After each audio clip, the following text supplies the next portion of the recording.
चलो भाई जल्दी जल्दी हाथ चलाओ, बारात बस दुल्हन को लेकर पहुंचने ही वाली होगी। रमा बोली। अरे भाभी, आप बहुत ही उतावली हो रही हैं बहू के आने पर। अभी खुश हो लो, फिर पता नहीं बहू कैसी निकले। ननद ने भाभी की चुटकी लेते हुए कहा। ऐसा न कहो दीदी, मेरी बहू तो बहुत ही अच्छी है। अपने पापा की इकलौती लड़की है, माँ नहीं है बेचारी की। जब मैं पहली बार मिली थी तभी उसके संस्कारों का पता चल गया था। रमा बोली। देखते हैं भाभी, फिर से सुजाता बोल पड़ी। रमा भी बोली, देख लेंगे दीदी। तभी बाराती बहू को लेकर आ पहुँचे। रमा अपनी माँ से बोली, माँ लो आ गई बारात, अब देख लेना अपनी नाती की बहू कैसी है।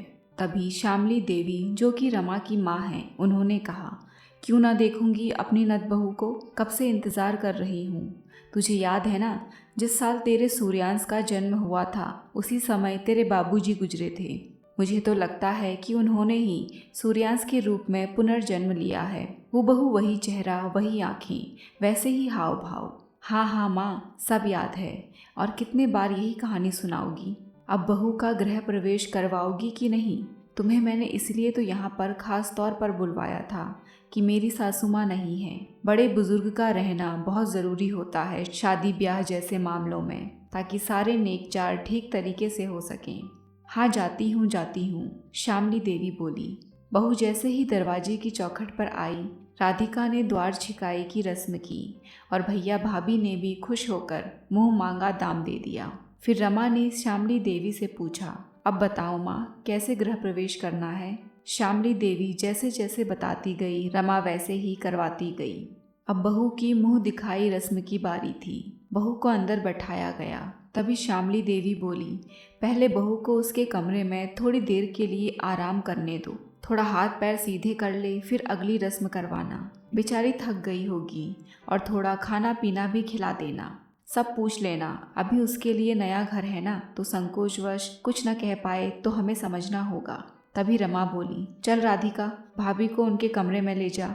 और हाँ, वहीं रहना, अकेले मत छोड़ना। नई बहू को अकेले नहीं छोड़ा जाता। फिर से श्यामली देवी बोल पड़ी।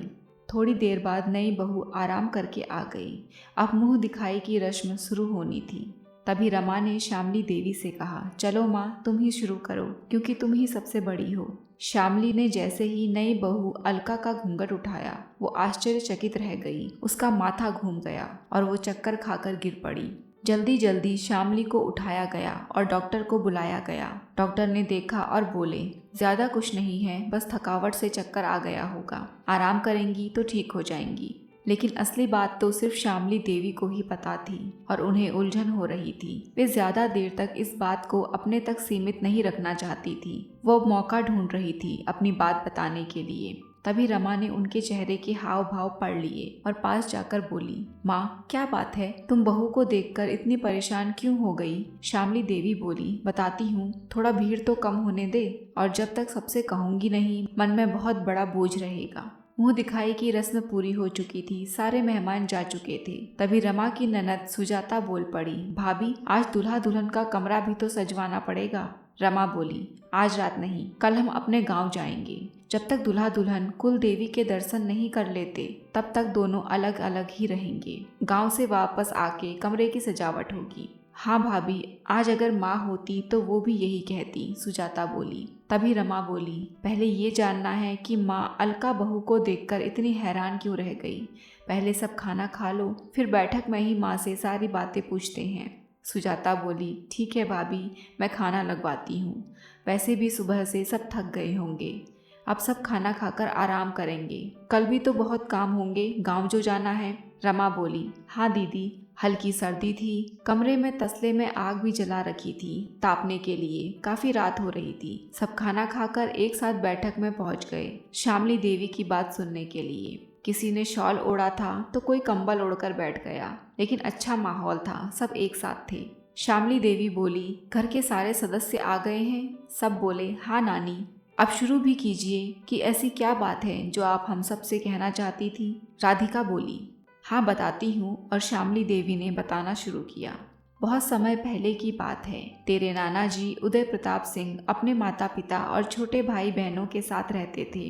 आज से लगभग 60 साल पहले की बात है। उस जमाने में आज की तरह ज्यादा विकास नहीं हुआ था। तुम्हारे नाना जी के पिताजी बहुत बड़े जमींदार हुआ करते थे। बहुत बड़ी हवेली थी उनकी और बड़ी जमीन के मालिक थे। वो उनके खेतों में एक काका काम करते थे। उनके बेटे और बहू बहुत पहले ही हैजे की चपेट में आकर इस दुनिया को अलविदा कह गए थे। लेकिन उनकी एक बेटी थी, वही बूढ़े काका का सहारा थी। बहुत ही प्यारी बच्ची थी। जिससे भी बात करती वो ही उसकी बातों से मोहित हो जाता। काका सिर्फ उसके लिए ही जी रहे थे। दिन भर खेतों में काम करते और शाम को चूल्हा जलाकर जो भी रूखा सूखा बनता दादा और पोती खाकर सो जाते। आज से 65 साल पहले गांव का जीवन भी तो बहुत कठिन होता था, खासकर गरीबों के लिए। कच्चे घर होते थे खपरेल वाले, रात में बिजली नहीं, पानी भी कोसों दूर कुएं से लाना पड़ता था। सर्दियों में तो तन ढकने के लिए ढंग से कपड़े भी नहीं होते थे और गर्मियों में तो बस पेड़ों की छाव ही हुआ करती थी या तो पेड़ों की हवा हुआ करती थी जो शीतलता पहुंचाती थी। बरसात में तो और भी बुरा हाल होता था। कच्ची सड़कें, वो भी कीचड़ से लथपथ, आधे आधे पैर समा जाते थे। 3 महीने लगातार बारिश होती थी। सूरज भगवान के दर्शन ही नहीं होते थे। हाँ, तो जो काका थे वो जमींदार साहब के खेतों में काम करते थे। एक दिन वो चक्कर खाकर गिर पड़े। उनकी 4 साल की पोती सुखिया रोने लगी। वहीं खेतों में काम कर रहे लोगों ने उन्हें उठाया। जमींदार साहब तक खबर पहुंची। जमींदार साहब इतने भी बुरे नहीं थे। उन्होंने कहा, रामदीन, अब तुम बूढ़े हो गए हो तो तुम अब खेतों में काम मत करो। रामदीन काका बोले, हुजूर, फिर खाएंगे क्या? ये नन्ही सी बच्ची है, इसका पेट कैसे पालूंगा? जमींदार साहब बोले, ऐसा करो, तुम यही हवेली पर आ जाया करो। सामने वाले बाड़े में बहुत से जानवर हैं, उनकी देखभाल कर दिया करो और वहीं खाना भी खा लिया करो। रामदीन काका बोले, ठीक है मालिक, लेकिन ये बच्ची भी मेरे साथ आएगी क्योंकि इसे मैं खेतों में भी ले जाता था। जमींदार साहब बोले, ठीक है। दूसरे दिन रामदीन काका सुखिया के साथ हवेली पहुंच गए। सुखिया जैसे ही हवेली के बाड़े में पहुंची, एक गेंद आई और उसके सर पर लग गई। तभी गेंद को ढूंढते हुए तुम्हारे नाना जी उदय प्रताप सिंह आ पहुंचे। उन्होंने सुखिया से गेंद मांगी, लेकिन सुखिया ने गेंद वापस करने से इनकार कर दिया। सुखिया बोली, मैं गेंद नहीं दूंगी। उदय बोला, लेकिन क्यों? मेरे सर पर गेंद लगी है और चोट लग गई, इसीलिए। सुखिया बोली। तभी उदय ने अपने दोनों कान पकड़े और माफी मांगते हुए कहा कि आगे से फिर कभी ऐसा नहीं होगा, और सुखिया ने भी मुस्कुराकर उदय की गेंद वापस कर दी। इसी तरह धीरे धीरे सुखिया और उदय में गहरी दोस्ती हो गई। चूंकि रामदीन के साथ सुखिया भी रोज हवेली जाती तो दिन भर दोनों साथ में खेलते। कभी कभी तो उदय अपने हिस्से का खाना भी चुपके से सुखिया को दे देता। अब उदय ने अपने और भी बाकी दोस्तों के साथ खेलना छोड़ दिया था। वो दिन भर सुखिया के साथ ही खेलता। ये सब उदय की माँ को पसंद नहीं था कि किसी गरीब मजदूर की लड़की उनके बेटे के साथ घुले मिले। उन्होंने उदय के पिताजी से कहा तो वो बोले, बच्चे हैं, खेलने दो, अभी नासमझ हैं, और यह कहकर उन्होंने बात टाल दी। दोनों बच्चों को अब एक दूसरे के साथ की आदत पड़ चुकी थी। एक बार रामदीन बीमार पड़ गया। 2-3 दिन हो गए, हवेली न जा सका। उधर उदय को भी सुखी के बिना अच्छा नहीं लग रहा था। सुखिया को वो प्यार से सुखी कहने लगा था और सुखिया उदय को छोटे ठाकुर ही कहती थी। बस फिर क्या था, उदय गांव की ओर निकल पड़ा सुखिया से मिलने, रामदीन काका के घर।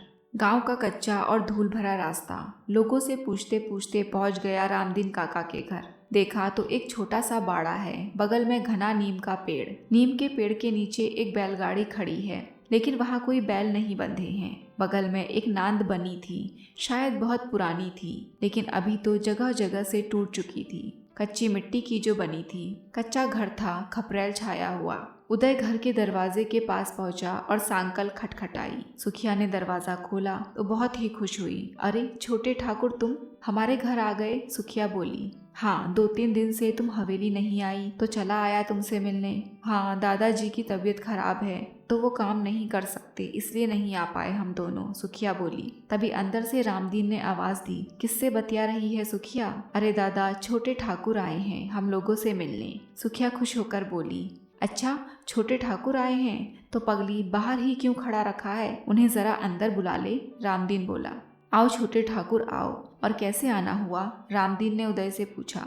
वो कई दिन हो गए आप लोग हवेली नहीं आए थे तो मैं आज चुपके से बिना किसी को बताए आप लोगों से मिलने चला आया। उदय बोला। ये तुमने अच्छा नहीं किया छोटे ठाकुर, किसी को बिना बताए ही चले आए। तभी दरवाजे पर फिर से किसी ने सांकल खटखटाई। सुखिया भागकर दरवाजे पर गई और अंदर आते हुए बोली, पड़ोस वाली काकी थी, दादा की तबीयत खराब है और मुझे खाना बनाना नहीं आता, तो खाना देने आई थी। खाना? उदय चिल्लाकर बोला, मुझे भी बहुत जोर की भूख लगी है। पता है, आप लोग के घर का पता पूछते पूछते भूख भी लगाई और प्यास भी। सुखिया बोली, हाँ हाँ, लो तुम भी खाना खा लो छोटे ठाकुर। और सुखिया ने सबके लिए मटके से अलग अलग लोटा भर दिया और अलग अलग थाली ले आई। फिर सुखिया ने खाना खोला, देखा तो आलू टमाटर की तरी वाली ढेर सारी हरा धनिया डालकर सब्जी थी, प्याज की चटनी, एक लोटे में बघार वाली छाछ और चूल्हे की मोटी मोटी ज्वार वाली घी में सराबोर रोटियां थी। अरे इतना अच्छा खाना, मेरे मुंह में तो पानी आ रहा है, जरा जल्दी जल्दी तो परोसो। उदय खाने को ललचाई नजरों से देखते हुए बोला, हाँ हाँ परोसती हूँ, थोड़ा सब्र रखो छोटे ठाकुर, सुखिया बोली। फिर सबने साथ मिलकर खाना खाया। खाना कम पड़ गया, सुखिया थोड़ा सा खाकर उठ गई। वो चाहती थी कि उदय भरपेट खाना खा ले। वो सुबह का बचा हुआ दलिया ले आई, एक लोटे से दूध निकालकर दलिये में मिलाया और खाने लगी।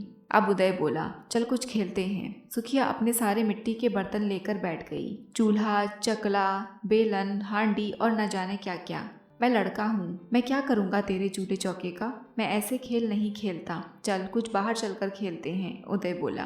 तभी रामदीन बोला, छोटे ठाकुर अब तुम हवेली जाओ, ऐसा ना हो कि सब तुम्हें ढूंढ रहे हों। उदय अनमने मन से बोला, ठीक है मैं जाता हूँ। और सुखिया उदय को दरवाजे तक छोड़ने आई और तब तक उसे निहारती रही जब तक कि वो गली के आखिरी छोर से ओझल ना हो गया।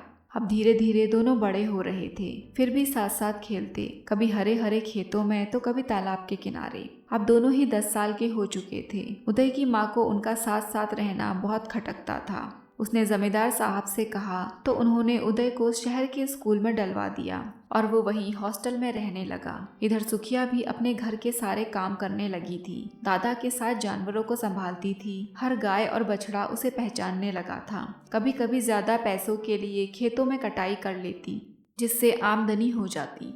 उसे अपनी खुद की गाय खरीदने की धुन सवार हो गई थी। और फिर अब उदय भी नहीं था तो किससे बतियाती, इसीलिए अपने आप को काम में व्यस्त रखती। जीवन ऐसे ही चल रहा था।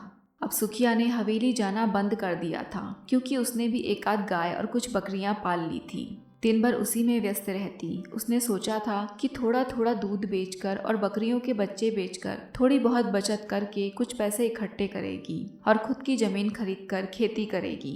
तभी उसके बगल वाले काका, जो काकी उन्हें खाना देने जाती थी, उनके पति, उन्हें सांप ने काट लिया और वे नहीं रहे। काकी के कोई भी अपना नहीं था, एक छोटा सा बेटा था, वो भी गोद में, और कोई बचत भी नहीं थी और न कोई जीविका का साधन। तभी सुखिया बोली, घबराओ नहीं काकी, मैं हूं ना, और दादा भी हैं। तुम्हारे पास जो थोड़ी सी जमीन है उसमें मिलकर काम करेंगे, बिल्कुल भी चिंता ना करो। तुमने भी तो हमारे बुरे समय में मदद की, आखिर एक दूसरे के अब काम नहीं आएंगे तो कब काम आएंगे। सुखिया की बात सुनकर मन की काकी की आंखों में आंसू आ गए। बोली, हमेशा खुश रहे मेरी बच्ची, भगवान तेरी हर मुराद पूरी करे। अब सुखिया और मनकी खेतों में काम करती, जो भी बचत होती सुखिया सारी मनकी के हाथ में रख देती। मनकी भी उसमें से आधी सुखिया को दे देती, बोलती, तू भी आधी हकदार है। उधर उदय भी शहर से एक आध 2 दिन के लिए गांव आता, कभी कभार सुखिया से भी मिलने उनके घर आ जाता। लेकिन अब सुखिया पहले की तरह उदय से बातें ना करती और ना उसके पास बैठती, बस उसकी पसंद का खाना पूछकर बनाकर खिला देती। अब उसके चेहरे पर उदय को देखकर लज्जा के भाव आने लगे थे। उसे अब उदय से बात करने में संकोच होती थी। उदय ने एक बार पूछा भी कि सुखी क्या हुआ, अब तुम पहले जैसे बातें क्यों नहीं करती, मुझसे हमेशा दूर भागती हो। सुखी शर्माते हुए बोली, बस ऐसे ही। इसी बीच कुछ दिनों बाद मन की काकी बहुत बीमार पड़ गई। हालत इतनी ज़्यादा बिगड़ गई कि फिर कभी भी उठ ना सकी। अब उनके बच्चे की और खेत की जिम्मेदारी सुखिया पर आ गई। सुखिया ने मन की काकी के बेटे गोविंद को गोद ले लिया और उसकी जसोदा मैया बनकर उसे पालने लगी। अब खेत में उसे अकेले काम करना पड़ता, फिर गोविंद को भी संभालती। रामदीन की हालत भी अब जर्जर हो चुकी थी, वो भी आए दिन बीमार रहने लगा था। गोविंद भी अब बड़ा हो रहा था और सुखिया जवान। गोविंद भी सुखिया को माँ ही बुलाता। उधर अब सुखिया 16 साल की हो चुकी थी। अब रामदीन को उसके ब्याह की चिंता हो रही थी, लेकिन सुखिया यह कहकर मना कर देती कि जो भी गोविंद को अपनाएगा उसी से ब्याह करेगी। लेकिन मन के किसी कोने में तो उदय बसा था। उधर उदय भी अब जवान हो चला था। उसके मन से भी अभी सुखिया दूर नहीं हुई थी। जब कभी उदय गांव आता तो रामदीन और सुखिया से मिलने जरूर आता। कुछ दिनों बाद रामदीन भी भगवान को प्यारे हो गए। अब सुखिया के सर पर किसी भी हाथ का सहारा न बचा था, लेकिन उसे जीना था क्योंकि अब गोविंद उसकी जिम्मेदारी थी। इसी तरह 1-2 साल और बीत गए। अब सुखिया 18 की हो चुकी थी। एक दिन उदय गांव आया, सीधा सुखिया के घर पहुंचा, लेकिन सुखिया तो खेत में थी। वो खेत की ओर चल पड़ा। सुखिया ने उदय को देखा और बोली, छोटे ठाकुर तुम इधर न आया करो, लोग तरह तरह की बातें बनाते हैं। उदय बोला, ठीक है, क्या तुम मुझसे ब्याह करोगी? नहीं छोटे ठाकुर, इस जन्म में तो ये नहीं हो सकेगा। कहाँ तुम और कहाँ मैं, सुखिया ने जवाब दिया। मैं तुमसे हर हाल में ब्याह करने के लिए तैयार हूँ, अगर तुम कहो कि तुम मुझसे प्यार करती हो। उदय बोला, बोलो बोलो ना, मुझे चाहती हो? उदय ने फिर पूछा, जब से होश संभाला है छोटे ठाकुर, तुम्हारे लिए ही जीती आई हूँ। तुम्हारी एक झलक पाने के लिए भगवान से प्रार्थना करती हूँ। अगर तुम मुझे अपनाओगे तो मेरे लिए इससे बड़ा और कोई उपकार ना होगा, सुखिया बोली। उदय ये सुनकर बहुत खुश हुआ और बोला, आज ही बाबूजी और माँ से बात करता हूँ। सच छोटे ठाकुर, हमारा ब्याह होगा? सुखिया ने खुश होकर पूछा। हाँ होगा, जरूर होगा। अब तो मुझसे बात करने और बोलने में कोई परेशानी नहीं है? उदय ने पूछा। सुखिया ने शर्माते हुए ना में सिर हिलाया। तो मैं अब हवेली जाकर अभी और इसी वक्त बात करता हूँ। और इतना कहकर उदय चला गया। बहुत दिन हो गए, ना तो उदय सुखिया से मिलने आया और ना ही कोई खबर आई। सुखिया ने भी सोचा कि उदय वापस शहर लौट गया होगा। इसी तरह 2 महीने बीत गए। फिर एक दिन सुखिया अपने बाड़े में जानवरों के लिए सानी बना रही थी। तभी हवेली से एक आदमी संदेशा लेकर आया। उसने पूछा, रामदीन का घर यही है? सुखिया बोली, हाँ। उसने कहा, मुझे ठाकुर साहब ने भेजा है न्योता देने के लिए। किस बात का न्योता? सुखिया ने पूछा। वो बोला, ये लो न्योता, कल छोटे ठाकुर का ब्याह है। ठाकुर साहब के कोई पुराने दोस्त हैं, उनकी बेटी के साथ, उसी का न्योता है। और इतना कहकर वो चला गया। सुखिया हाथ में न्योता लेकर वहीं धम्म से नीचे ही बैठ गई और उसके आंसुओं से वो निमंत्रण पत्र गीला हो गया। इतने में कहानी सुनाते सुनाते श्यामली देवी भी रो पड़ी। राधिका बोली, नानी क्या हुआ, सुनाओ ना कहानी, फिर आगे क्या हुआ? उदय की शादी उस लड़की से हुई? श्यामली देवी बोली, हाँ हुई ना शादी, और वो लड़की मैं थी। मैंने ही उन दोनों को एक दूसरे से अलग कर दिया। शादी के बाद तुम्हारे नाना जी ने मुझसे साफ साफ कह दिया कि ये शादी मेरी मर्जी से नहीं हुई, मैं किसी और को पसंद करता हूँ। घर वालों ने मेरे ऊपर दबाव डाला कि अगर मैं उस गरीब से शादी कर लूँगा तो मेरी छोटी बहनें कवारी बैठी रहेंगी। मुझसे कसम ली गई कि मैं फिर उससे दोबारा ना मिलूँ। अब मैं भी बहुत परेशान हो गई ये सुनकर। श्यामली देवी बोली, फिर आपने क्या किया नानी? राधिका ने पूछा। फिर मैंने तेरे नाना जी से उस लड़की का पता ठिकाना पूछा और एक रात एक नौकरानी के साथ शॉल ओढ़कर उससे मिलने पहुंच गई। वो मुझे देखकर बोली, कौन हो तुम? मैंने कहा कि छोटे ठाकुर की घरवाली। वो बोली, अरे तुम अंदर आओ बहन। और उसने मुझे एक मोतियों की माला भेंट में दी और बोली, बहन इसके सिवा मेरे पास और कुछ नहीं है तुम्हें देने के लिए। मैंने कहा, है ना? उसने पूछा, क्या? मैंने कहा, मुझे मेरे छोटे ठाकुर वापस कर दो, जीवन भर तुम्हारा उपकार नहीं भूलूंगी। फिर मैंने बताया कि उन्होंने किन मजबूरियों में ये ब्याह किया, उनकी कोई गलती नहीं है। सुखिया की आंखों से आंसुओं की धार बह चली। उसने मुझे भरोसा दिलाया और कहा कि बहन अब तुम निश्चिंत हो जाओ, छोटे ठाकुर तुम्हारे हैं और तुम्हारे ही रहेंगे, लेकिन सिर्फ इस जन्म में। अगले जन्म में मैं किसी को भी उनका नहीं होने दूंगी। और फिर पता नहीं सुखिया ने ऐसा क्या जादू किया कि फिर तुम्हारे नाना जी ने कभी भी सुखिया का नाम नहीं लिया। फिर सुखिया का क्या हुआ? उसने शादी की? राधिका ने फिर से श्यामली देवी से प्रश्न पूछा। नहीं, सुखिया ने शादी नहीं की। गोविंद को ही पालने पोसने में सारी जिंदगी लगा दी। बहू भी आ गई और पोता भी हो गया था उसका। फिर तुम्हारे नाना जी बहुत बीमार पड़े। मरने से एक दिन पहले उन्होंने मुझसे कहा कि कुछ मांगूंगा तो मेरी इच्छा पूरी करोगी? मैंने कहा हाँ। वो बोले, एक बार मरने से पहले सुखिया से मिलना चाहता हूँ। मैंने उनकी इच्छा का मान रखा और सुखिया को बुलवाया। सुखिया को देखकर तुम्हारे नाना जी बहुत खुश हुए और बोले, अब तो तुम बूढ़ी हो गई हो। सुखिया बोली, छोटे ठाकुर तुम भी कौन से जवान रह गए हो। दोनों ने उस दिन सालों बाद दिल खोलकर बातें की और खूब हंसे। फिर सुखिया चली गई, लेकिन पता चला कि रात को ही सुखिया भगवान के पास चली गई। उस दिन वो संतुष्ट हो चुकी थी शायद, और दूसरे दिन सुबह तुम्हारे नाना जी भी स्वर्ग सिधार गए। दोनों का सच्चा प्रेम था और दोनों की उम्र 40 साल थी। और रमा के बाबूजी यानी कि छोटे ठाकुर बीमार हुए थे, तो हमने रमा की शादी 16 साल में ही कर दी थी। 18 साल में सूर्यांश पैदा हो गया था रमा को, और सूर्यांश उसी दिन पैदा हुआ था जिस दिन छोटे ठाकुर साहब का देहांत हुआ था। तभी सूर्यांश के हाव भाव और शक्ल उनसे मिलती है। रमा बोली, ये तो ठीक है, लेकिन तुम अलका बहू को देखकर क्यों आश्चर्य में पड़ी? शामली बोली, ये अलका बहू नहीं, सुखिया है। मेरे पास सुखिया का कोई फोटो नहीं है, लेकिन इस जन्म में सुखिया ने अलका के रूप में जन्म लिया है। वो सूर्यांश ही उदय है, दोनों का मिलन फिर से हो गया। शामली देवी ने कहा, बहुत बड़ा बोझ उतर गया मेरे मन से। अलका और सूर्यांश पिछले जन्म में उदय और सुखिया थे, पिछले जन्म में तो नहीं, लेकिन इस जन्म में दोनों ही एक दूसरे के हो गए थे। इस बात की सबसे ज्यादा खुशी शामली देवी को हो रही थी। शामली बोली, अब सुन लिया सबने कि मैं अलका को देखकर आश्चर्यचकित क्यों हुई थी। बहुत बड़ा संजोग है यह मेरे लिए, और सबसे ज्यादा खुशी की बात कि जो मेरी वजह से पहले नहीं मिल पाए वो अब मिल गए। अब मैं आराम से मर सकूंगी। बहुत बड़ा बोझ था मन में, अब वो हट गया है। और चलो अब सब सो जाओ, कल सूर्यांश और अलका कुल देवी के दर्शन के लिए जाएंगे। तभी रमा बोली, सुबह सुबह सबको तैयार होना है, और जितनी भी औरतें सुबह सब उठकर सब्जी पूड़ी बना लेंगी, क्योंकि गांव में कुछ नहीं मिलता खाने के लिए। और जब से हमने गांव का घर छोड़ दिया है उसकी हालत भी बहुत जर्जर हो गई। बस अभी सुरक्षित है तो आंगन में लगा हुआ अमरूद का पेड़ और कुआं।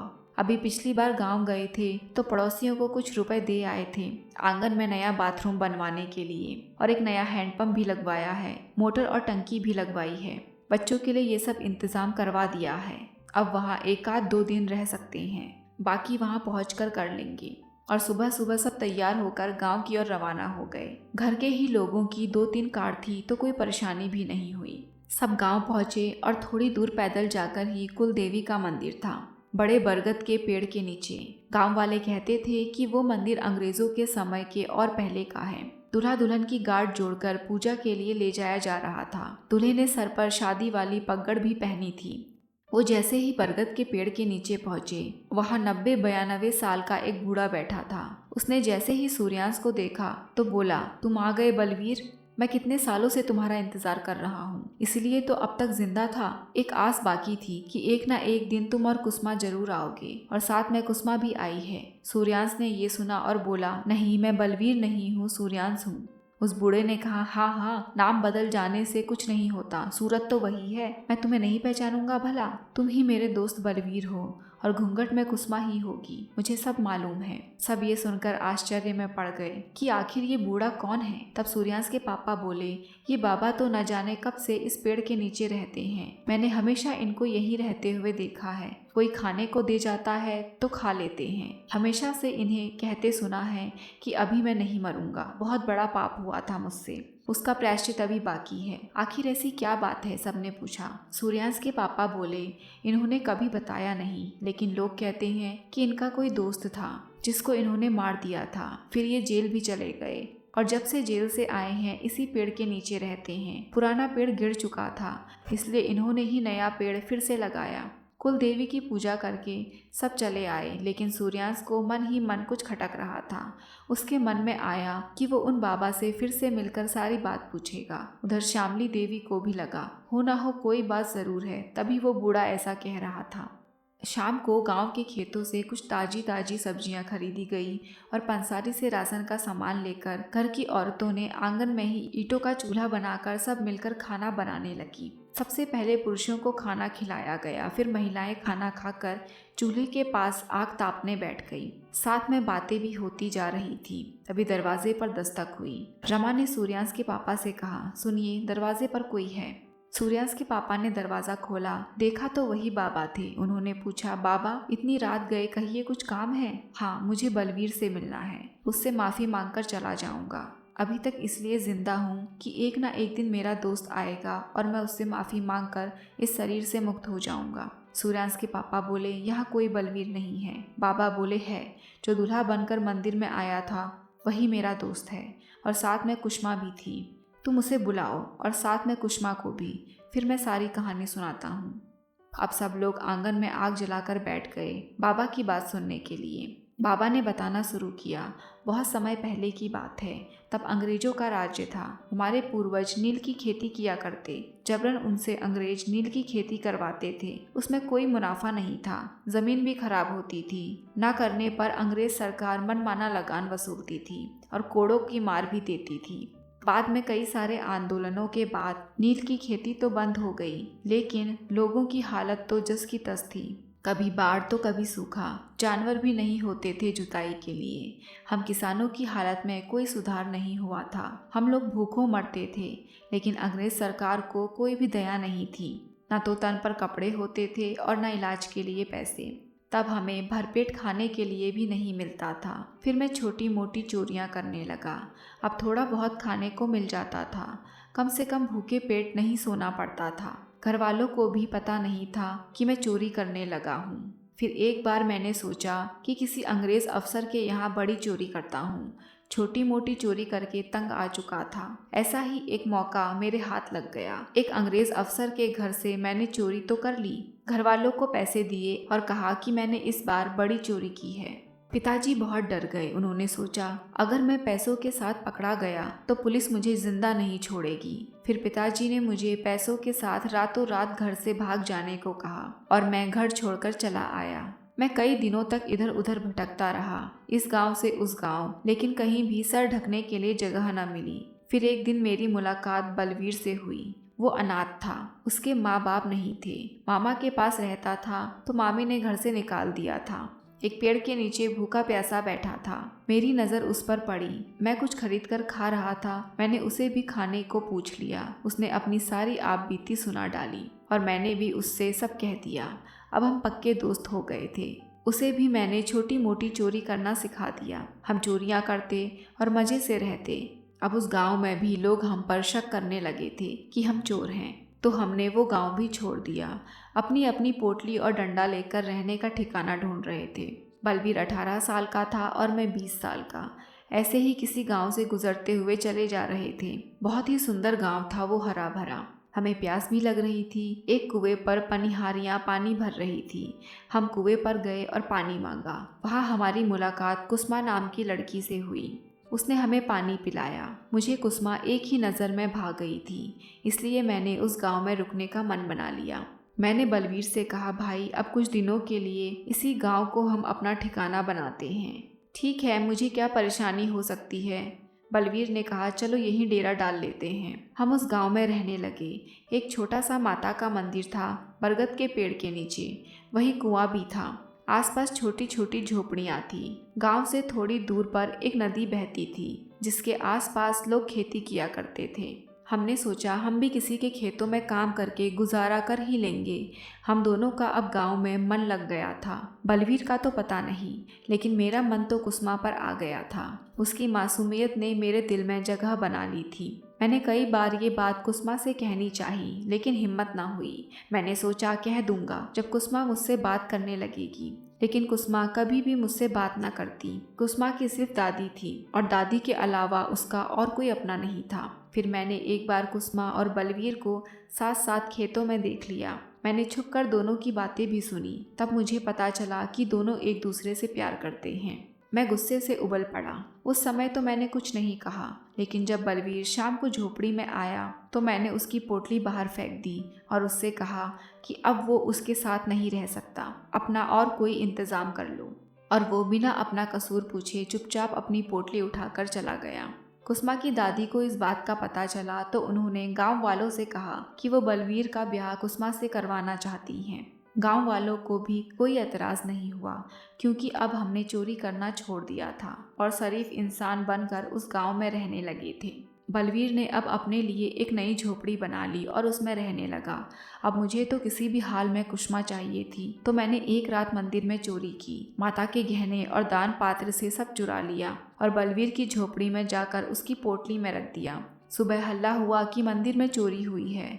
अब सबकी तलाशी हुई। मैंने कहा, कल रात मैंने बलवीर को मंदिर के पास जाते देखा था। यही चोर है। उसकी झोपड़ी में सब गए और पोटली से सब बरामद हो गया। मैंने कहा, देखा यही चोर है। उसे गुस्सा आया और उसने मुझे थप्पड़ मारते हुए कहा, मैं चोर नहीं हूँ। मेरी मुट्ठी में चाकू था। मुझे पहले से ही गुस्सा भरा था और वो चाकू मैंने बलवीर को भोंक दिया। बलवीर ने दम तोड़ लिया। तभी ये देखकर कुसुमा नदी की ओर भागी और नदी में कूद पड़ी। उसे तैरना नहीं आता था। जब तक सबने ढूंढा उसके प्राण जा चुके थे। फिर पुलिस मुझे पकड़कर जेल ले गई। जेल से रिहा होने के बाद से मैं इसी पेड़ के नीचे रहने लगा कि काश एक दिन बलवीर और कुसुमा आएंगे मुझे माफ़ करने। मेरी वजह से मासूम प्रेमियों की जान चली गई। तब से मेरी अंतर आत्मा मुझे धिक्कार रही है। मुझे कहीं भी चैन नहीं मिला। आज मैं दोनों को देखकर बहुत खुश हूँ। तुम दोनों मेरे पास आओ।